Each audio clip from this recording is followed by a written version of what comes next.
ಮೈಸೂರಿನಲ್ಲಿ ದಸರಾ ಹೊಸ್ತಿಲಲ್ಲಿ ತಪ್ಪಿದ ಅನಾಹುತ. ಊಟದ ವೇಳೆಗೆ ಗಜಪಡೆ ಕಿತ್ತಾಡಿಕೊಂಡಿದ್ಯಾಕೆ? ತಿರುಪತಿ ಲಡ್ಡು ವಿವಾದದಿಂದ ಎಚ್ಚೆತ್ತ ರಾಜ್ಯ ಮುಜರಾಯಿ ಇಲಾಖೆ. ದಾವಣಗೆರೆ ಗಲಭೆಗೆ ಸಿಕ್ತು ಹೊಸ ದೃಶ್ಯ ಸಾಕ್ಷ್ಯ. ಗಲಭೆ ಬಳಿಕ ನಾಗಮಂಗಲ ತೊರೆದಿದ್ದ ಯುವಕನಿಗೆ ಬ್ರೈನ್ ಸ್ಟ್ರೋಕ್ನಿಂದ ಸಾವು. ಮಂಡ್ಯ ಪ್ರವೇಶ ಮಾಡದಂತೆ ಮುತಾಲಿಕ್ಗೆ ತಡೆ. ಎಲ್ಲದರ ಮಾಹಿತಿ ಕರ್ನಾಟಕ ಟಾಪ್ 20ಯಲ್ಲಿ. ಮೈಸೂರಿನಲ್ಲಿ ದಸರಾ ಹಬ್ಬದ ಹೊಸ್ತಿಲಲ್ಲಿ ಅದೃಷ್ಟವಶಾತ್ ಭಾರೀ ದುರಂತವೊಂದು ತಪ್ಪಿದೆ. ಮೈಸೂರು ಅರಮನೆಯ ಆವರಣದಲ್ಲಿರುವಂತಹ ದಸರಾ ಗಜಪಡೆಯ ಕಂಜನ್ ಹಾಗೂ ಧನಂಜಯ ಆನೆ ನಡುವೆ ಊಟ ಮಾಡುವಾಗ ಗಲಾಟೆ ಆಗಿದೆ. ಆಕ್ರೋಶಗೊಂಡ ಧನಂಜಯ ಆನೆ ಕಂಜನ್ ಆನೆ ಮೇಲೆ ದಾಳಿಗೆ ಮುಂದಾಗಿದೆ. ಇದರಿಂದ ಬೆದರಿದ ಕಂಜನ್ ಆನೆ ಮಾವುತನಿಲ್ಲದೆ ಅರಮನೆಯಿಂದ ಆಚೆ ಓಡಿ ಬಂದಿದೆ. ಆದರೂ ಬೆನ್ನು ಬಿಡದ ಧನಂಜಯ ಆನೆ ಕಂಜನ್ ಅನ್ನ ಅಟ್ಟಾಡಿಸಿಕೊಂಡು ಬಂದಿದೆ. ಇದರಿಂದ ಮತ್ತಷ್ಟು ಬೆದರಿದ ಕಂಜನ್ ಜಯಮಾರ್ತಾಂಡ ದ್ವಾರದ ಬ್ಯಾರಿಕೇಡ್ ಮುರಿದು ಅರಮನೆ ಮುಂಭಾಗದ ರಸ್ತೆಗೆ ಬಂದಿದೆ. ಈ ವೇಳೆ ಧನಂಜಯ ಆನೆ ಮೇಲೆ ಇದ್ದಂತಹ ಮಾವುತ ಧೈರ್ಯದಿಂದ ಸಮಯ ಪ್ರಜ್ಞೆಯಿಂದ ಕೋಪಗೊಂಡಿದ್ದ ಧನಂಜಯನನ್ನ ನಿಯಂತ್ರಣ ಮಾಡುವಲ್ಲಿ ಯಶಸ್ವಿಯಾಗಿದ್ದಾರೆ. ಯಾವಾಗ ಧನಂಜಯ ಅಟ್ಟಾಡಿಸೋದನ್ನ ನಿಲ್ಲಿಸಿತೋ ಆಗ ಕಂಜನ್ ಆನೆ ಕೂಡ ರಸ್ತೆಯಲ್ಲಿ ನಿಂತಿದೆ. ತಕ್ಷಣ ಕಂಜನ್ ಆನೆಯ ಬಳಿ ತೆರಳಿದ ಮಾವುತ ಕಂಜನ್ ಆನೆಯನ್ನ ಅರಮನೆ ಒಳಗೆ ಕರೆತಂದಿದ್ದಾನೆ. ಈ ಮೂಲಕ ಮಾವುತನ ಸಮಯ ಪ್ರಜ್ಞೆಯಿಂದ ಭಾರೀ ಅನಾಹುತ ತಪ್ಪಿದೆ. ಮೈಸೂರು ಅರಮನೆ ಆವರಣದಲ್ಲಿ ಗಲಾಟೆ ಮಾಡಿಕೊಂಡ ಆನೆಗಳ ದೃಶ್ಯವನ್ನ ಸೆರೆ ಹಿಡಿದಿದ್ದು ಅರಮನೆಯ ಗೈಡ್ ಯೋಗೇಶ್ ಅವರು. ಪಬ್ಲಿಕ್ ಟಿವಿ ಜೊತೆಗೆ ಮಾತನಾಡಿದ ಯೋಗೇಶ್ ಗಲಾಟೆನ ವಿವರಿಸಿದರು. ನಿನ್ನೆ ಸಂಜೆ 7:45 ಸುಮಾರಿಗೆ ಆನೆಗಳು ಗಲಾಟೆ ಮಾಡಿಕೊಂಡ್ವು. ಧನಂಜಯ ಆನೆ ಮಾವುತನಿಂದ ಸಮಯ ಪ್ರಜ್ಞೆಯಿಂದ ಅನಾಹುತ ತಪ್ಪಿದೆ. ಅವರು ಆನೆಯ ಕೋಪವನ್ನ ನಿಯಂತ್ರಣ ಮಾಡಿದಾಗಲೇ ಅನಾಹುತ ತಪ್ಪಿದೆ ಎಂದಿದ್ದಾರೆ. ಇನ್ನು ಡಿಸಿಎಫ್ ಪ್ರಭು ಗೌಡ ಮಾತನಾಡಿ, ಈ ಎರಡೂ ಆನೆಗಳ ನಡುವೆ ಮೊದಲಿಂದ ಕೂಡ ಜಗಳ ಇದೆ. ಒಂದೇ ಶಿಬಿರದಲ್ಲಿರುವ ಎರಡೂ ಆನೆಗಳು ಆಗಾಗ ಕಿತ್ತಾಡ್ಕೊಳ್ತಾವೆ ಎಂದಿದ್ದಾರೆ. ಇನ್ನು ರಾತ್ರಿ ಗಲಾಟೆ ಬಳಿಕ ಬೆಳಗ್ಗೆ ಎಂದಿನಂತೆ ಗಜಪಡೆ ತಾಲೀಮಿನಲ್ಲಿ ಭಾಗಿಯಾಗಿತ್ತು. 7:45 ಆ ಕಡೆ ಗೇಟಿಂದ ಇಲ್ಲಿ ತನಕ ಬತ್ತು. ಈ ಪ್ಯಾರಾಕೆಟು ತೆಳ್ಳುಬಿಟ್ಟು ಇಲ್ಲಿ ಬತ್ತು. ಇಲ್ಲಿ ಆ್ಯಕ್ಚುಲಿ ಪಬ್ಲಿಕ್ ಅಂತ ಸ್ವಲ್ಪ ಓಪನ್ ಇರ್ತದೆ. ಇಲ್ಲಿಂದ ಒಂದು ಆನೆ ಮಾತ್ರ ಹೋಯ್ತು. ಒಂದು ಸಮಾಧಾನ ಆಗಿ ತಿರ್ಗಾ ಇಲ್ಲಿ ನಿಂತ್ಕೋತು. ಹಿಂಗೆ ರಿಟರ್ನ್ ಆಯಿತು. ಮಾವುತಿರೋ ಪಾಪ ಭಾರಿ ಕಂಟ್ರೋಲ್ ಮಾಡಿದ್ರು.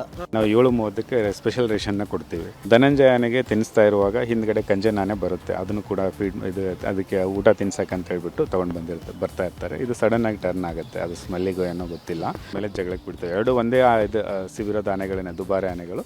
ಮತ್ತೆ ಅಲ್ಲಿ ಕಾಮನ್ ಆಗಿ ಜಗಾಡ್ತಾ ಇರ್ತಾವೆ. ಈ ತರ ಜಗಾಡ್ಕೊಂಡು ತುಂಟಾಟಗಳನ್ನ ಮಾಡೋದು ಕಾಮನ್, ಸಹಜ. ಅದನ್ನ ಕಂಟ್ರೋಲ್ ಮಾಡುವಂತ ಎಲ್ಲ ಕೆಪಾಸಿಟಿ ನಮ್ಮ ಮಾವುತ ಮತ್ತು ಕಾವಡಿಗರಿಗಿದೆ. ತಿರುಪತಿ ಲಡ್ಡು ವಿವಾದ ದೇಶಾದ್ಯಂತ ಕೋಲಾಹಲವನ್ನೇ ಎಬ್ಬಿಸಿದೆ. ಒಂದು ಕಡೆ ಭಕ್ತರು ಲಡ್ಡು ಸ್ವೀಕಾರಕ್ಕೆ ಹಿಂದೇಟು ಹಾಕ್ತಾ ಇದ್ರೆ, ಮತ್ತೊಂದು ಕಡೆ ತಿರುಪತಿ ಲಾಡುವಿನಲ್ಲಿ ಕಲಬೆರಕೆ ಇಲ್ಲ ಎಂಬ ಸ್ಪಷ್ಟತೆ ಸಿಗುವವರೆಗೂ ತಿರುಪತಿ ಲಾಡು ಬಳಸದೇ ಇರೋದಕ್ಕೆ ಅರ್ಚಕರ ಒಕ್ಕೂಟ ನಿರ್ಧರಿಸಿದೆ. ರಾಜ್ಯದ ಎ ಮತ್ತು ಬಿ ದರ್ಜೆ ದೇಗುಲಗಳಲ್ಲಿ ನಡೆಯುವ ಕಲ್ಯಾಣೋತ್ಸವಗಳಲ್ಲಿ ತಿರುಪತಿ ಲಡ್ಡು ಉಪಯೋಗಿಸದೇ ಇರೋದಕ್ಕೆ ನಿರ್ಧರಿಸಿದ್ದಾರೆ. ಇನ್ನು ಈ ಬಗ್ಗೆ ಟಿಟಿಡಿ ಮಂಡಳಿಯ ಮಾಜಿ ಸದಸ್ಯ ಎಸ್ಆರ್ ವಿಶ್ವನಾಥ್ ಪ್ರತಿಕ್ರಿಯೆ ಕೊಟ್ಟಿದ್ದು, ಕಳೆದ ಜೂನ್ ಜುಲೈನಲ್ಲಿ ತುಪ್ಪದಲ್ಲಿ ಕಲಬೆರಕೆ ಆಗಿದೆ ಅನ್ಸುತ್ತೆ, ಎಲ್ಲ ಆಯಾಮಗಳಲ್ಲೂ ತನಿಖೆ ಆಗಬೇಕು ಅಂತ ಹೇಳಿದ್ದಾರೆ. ಇನ್ನು ಕೆಎಂಎಫ್ ಎಂಡಿ ಜಗದೀಶ್, ನಾವು ಗುಣಮಟ್ಟದಲ್ಲಿ ಯಾವುದೇ ರಾಜಿ ಆಗಲ್ಲ, ಬೇಡಿಕೆ ಹೆಚ್ಚಾದರೂ ಗುಣಮಟ್ಟದಲ್ಲಿ ಯಾವುದೇ ಬದಲಾವಣೆ ಇರಲ್ಲ ಅಂತ ಹೇಳಿದ್ದಾರೆ. ಇದೆಲ್ಲ ನಮಗೆ ಭಾಳ ಈ ನಡುವೆ ನೋಡಿ ಬೇಜಾರಾಗ್ತಾ ಇದೆ. ದಯವಿಟ್ಟು ತಿರುಪತಿಯಿಂದ ನಮಗೆ ಕ್ಲಿಯರೆನ್ಸ್ ಸಿಕ್ಕೋವರೆಗೂ ಇಡೀ ಕರ್ನಾಟಕದಲ್ಲಿ ತಿರುಪತಿ ಲಾಡು ನಮಗೆ ಬೇಡ. ನಾವೆಲ್ಲ ಅರ್ಚಕರಿಗೆ ಹೇಳ್ತಾ ಇದ್ದೀನಿ, ಯಾವುದೇ ಕಾರಣಕ್ಕೂ ಲಾಡು ತರಿಸ್ಬೇಡಿ. ಒಂದು ಕ್ಲಿಯರೆನ್ಸ್ ಸಿಕ್ಕೋವರೆಗೂ ಒಂದು ಲಾಡು ಕೂಡ ನಮಗೆ ಇಲ್ಲಿ ಯಾರು ಹಂಚಬೇಡಿ. ಈಗ ತನಿಖೆ ಮುಖಾಂತರನೇ ಬರಬೇಕು. ಈಗ ನನಗೆ ಗೊತ್ತಿರೋ ಪ್ರಕಾರ ಜೂನ್ ಜುಲೈಯಲ್ಲಿ ಸಪ್ಲೈ ಏನು ಮಾಡಿತ್ತು, ಆ ತುಪ್ಪದಲ್ಲಿ ಇದು ಕೊಬ್ಬು ಮಿಶ್ರಿತ ಇರ್ತಕ್ಕಂಥದ್ದು ಅಂತ ಬಂದಿರತಕ್ಕಂಥದ್ದು. ಲೋಪ ಆಗಿದ್ದರೆ ಒಂದು ಸಪ್ಲೈಯರ್ ಲೋಪ ಮಾಡಿರಬೇಕು, ಇಲ್ಲ ಎಲ್ಲೋ ಕೆಲವರು ಅಧಿಕಾರಿಗಳೇನಾದರೂ ಕೈ ಜೋಡಿಸಿರಬೇಕು, ಇಲ್ಲ ಇದರಲ್ಲೇನೋ ರಾಜಕೀಯ ಇರಬೇಕು. ತಿರುಪತಿ ಪ್ರಸಾದದ ವಿವಾದದ ಬೆನ್ನಲ್ಲೇ ರಾಜ್ಯ ಮುಜರಾಯಿ ಇಲಾಖೆ ಎಚ್ಚೆತ್ತಿದೆ. ರಾಜ್ಯದ ಎಲ್ಲ ದೇವಾಲಯಗಳ ಪ್ರಸಾದ ಟೆಸ್ಟ್ ಮಾಡೋದಕ್ಕೆ ತೀರ್ಮಾನಿಸಲಾಗಿದೆ ಅಂತ ಮುಜರಾಯಿ ಸಚಿವ ರಾಮಲಿಂಗಾರೆಡ್ಡಿ ಹೇಳಿದ್ದಾರೆ. ನಮ್ಮ ರಾಜ್ಯದ 99% ದೇವಾಲಯಗಳು ನಂದಿನಿ ತುಪ್ಪವನ್ನೇ ಬಳಸ್ತಾ ಇವೆ. ಜನರಿಗೆ ಸಂಶಯ ಬೇಡ ಅಂತ ನಂದಿನಿ ತುಪ್ಪ ಬಳಕೆ ಮಾಡಬೇಕು ಅಂತ ಆದೇಶ ಮಾಡಿದ್ದೇವೆ. ಜನರು ಲಡ್ಡುವನ್ನು ಬಳಸದೇ ಇದ್ದರೆ ಮುಗದೇ ಹೋಯ್ತು ಅಂತ ಪಬ್ಲಿಕ್ ಟಿವಿಗೆ ಸಚಿವ ರಾಮಲಿಂಗಾರೆಡ್ಡಿ ಹೇಳಿದರು. ಇನ್ನು ಮಲ್ಲೇಶ್ವರಂ ಟಿಟಿಡಿ ದೇಗುಲಕ್ಕೆ ಆಗಮಿಸಿದ ಹಿಂದೂ ಕಾರ್ಯಕರ್ತರು ದೊಡ್ಡ ಮಟ್ಟದ ತನಿಖೆ ಮಾಡಬೇಕು ಅಂತ ಆಡಳಿತ ಮಂಡಳಿಗೆ ಮನವಿ ಮಾಡಿದರು. ಮನವಿ ಸ್ವೀಕರಿಸಿದ ಟಿಟಿಡಿ ದೇವಸ್ಥಾನದ ಸೂಪರಿಂಟೆಂಡೆಂಟ್ ಜಯಂತಿ, ಪ್ರತಿದಿನ ತಿರುಪತಿಯಿಂದ 1,000 ಲಡ್ಡು ಬೆಂಗಳೂರು ಟಿಟಿಡಿಗೆ ಬರುತ್ತೆ. ಕಾರ್ಯಕರ್ತರ ಮನವಿಯನ್ನ ತಿರುಪತಿ ಎಕ್ಸಿಕ್ಯೂಟಿವ್ ಆಫೀಸರ್ ಗಮನಕ್ಕೆ ತರ್ತೀವಿ ಅಂತ ಹೇಳಿದ್ದಾರೆ. ನಮ್ಮಲ್ಲಿ ಎ ಗ್ರೇಡ್ ಬಿ ಗ್ರೇಡ್ ಅಲ್ಲಿ ಮಾತ್ರ ಎಲ್ಲ ಒಂದು 10-15 ದೇವಸ್ಥಾನಗಳಲ್ಲಿ ಈ ಲಾಡು ಮತ್ತೆ ಅನ್ನದಾಸೋಹ ಇರುತ್ತೆ. ಉಳಿದಿರ್ತಕ್ಕಂಥ ದೇವಸ್ಥಾನಗಳಲ್ಲಿ ಆ ಥರ ಇರೋದಿಲ್ಲ. 100ಕ್ಕೆ 99 ಭಾಗ ಅಂತ ಹೇಳ್ಬೋದು. ಈ ಕಡೆ ನಂದಿನಿ ತುಪ್ಪನೇ ನಮ್ಮ ರಾಜ್ಯದಲ್ಲೆಲ್ಲ ಬಳಸ್ತಾ ಇದ್ದಾರೆ. ಆದರೂ ಕೂಡ ಜನರಲ್ಲಿ ತಿರುಪತಿ ಇದಾದ್ಮೇಲೆ ಒಂದು ತಲೆನಲ್ಲಿ ಒಂದು ಸ್ವಲ್ಪ ಸಂಶಯ ಇರುತ್ತೆ. ಅದಕ್ಕೆ ನಮ್ಮ ಕಮಿಷನರ್ಗೆ ಹೇಳಿ ನಂದಿನಿ ತುಪ್ಪವನ್ನೇ ಬಳಸಬೇಕು ಅಂತ ಒಂದು ಆದೇಶ ಕೂಡ ಮಾಡಿದ್ದೀವಿ.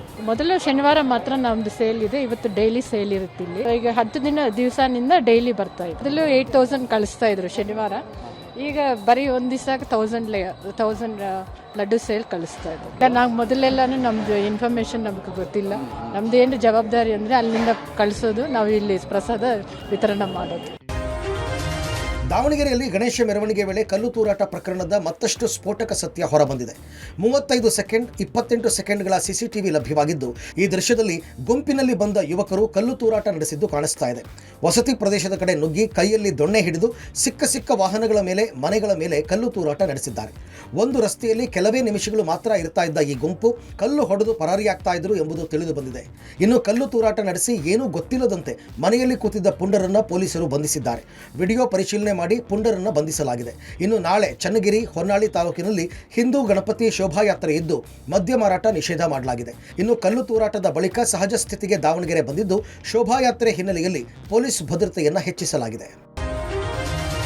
ಮಂಡ್ಯದ ನಾಗಮಂಗಲ ಗಲಭೆ ಪ್ರಕರಣದಲ್ಲಿ ಬಂಧನದ ಭೀತಿಯಲ್ಲಿ ಗ್ರಾಮ ತೊರೆದಿದ್ದ ಯುವಕ ಸಾವನ್ನಪ್ಪಿದ್ದಾನೆ. ನಾಗಮಂಗಲದ ಬದ್ರಿಕೊಪ್ಪಲು ಗ್ರಾಮದ 23 ವರ್ಷದ ಕಿರಣ್ ಬ್ರೈನ್ ಸ್ಟ್ರೋಕ್ನಿಂದಾಗಿ ಮೃತಪಟ್ಟಿದ್ದಾನೆ. ಸೆಪ್ಟೆಂಬರ್ 11ರ ರಾತ್ರಿ ಗಣೇಶ ವಿಸರ್ಜನೆಯ ಮೆರವಣಿಗೆ ವೇಳೆ ನಾಗಮಂಗಲದಲ್ಲಿ ಗಲಭೆಯಾಗಿತ್ತು.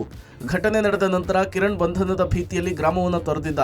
ನಿನ್ನೆ ಕಿರಣ್ಗೆ ಬ್ರೈನ್ ಸ್ಟ್ರೋಕ್ ಆಗಿತ್ತು. ಬೆಂಗಳೂರಿನ ನಿಮ್ಹಾನ್ಸ್ ಆಸ್ಪತ್ರೆಗೆ ದಾಖಲು ಮಾಡಲಾಗಿತ್ತು. ಚಿಕಿತ್ಸೆ ಫಲಿಸದೆ ಇವತ್ತು ಆಸ್ಪತ್ರೆಯಲ್ಲಿ ಕೊನೆ ಉಸಿರನ್ನು ಎಳೆದಿದ್ದಾನೆ. ಈಗಾಗಲೇ ಗಲಭೆ ಪ್ರಕರಣದ ಸಂಬಂಧ ಮೃತ ಕಿರಣ್ ತಂದೆ ಕುಮಾರ್ ಬಂಧನವಾಗಿದೆ.